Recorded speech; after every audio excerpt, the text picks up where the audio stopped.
अगर तुम भी 50% टैक्स एग्जम्पशन सुन के खुश हो गए हो तो रुक जाओ, थोड़ा समझा देता हूँ। 1 अप्रैल 2026 से हैदराबाद, पुणे, अहमदाबाद, बेंगलोर के एम्प्लॉयज के लिए एचआरए टैक्स एग्जम्पशन 40% से 50% कर दिया गया। पहले एचआरए टैक्स एग्जम्पशन इन 3 अमाउंट्स में से लोएस्ट अमाउंट के लिए मिलता था। फर्स्ट इज एचआरए, जो एग्जैक्ट एचआरए मिलता है वो।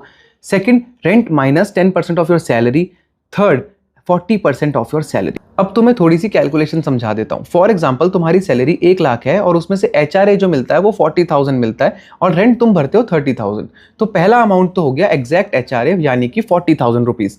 Second amount, rent minus 10% of your salary is equal to 30,000 तुम रेंट भरते हो, उसमें से 10% ऑफ योर सैलरी 10,000 चला गया तो बचा 20,000। एंड थर्ड अमाउंट जो कि है 40% ऑफ योर टोटल सैलरी, तो वो हो गया 1 लाख का 40% यानी 40,000। अब एज पर न्यू एग्जेम्पशन तुम्हें जो 40% वाला अमाउंट था वो 50% होके मिलेगा, यानी जो 40,000 था उसका 50,000 हो गया। लेकिन जैसे मैंने पहले बताया कि इन तीनों में से लोएस्ट मिलेगा और लोएस्ट बन रहा था rent minus 10% of your salary, यानी जो 20,000 की फिगर आई थी वो लोएस्ट थी। अब सोचने वाली बात ये है कि एग्जेम्पशन कैपिंग चेंज होने के बाद भी टैक्स अमाउंट क्यों नहीं चेंज हुआ।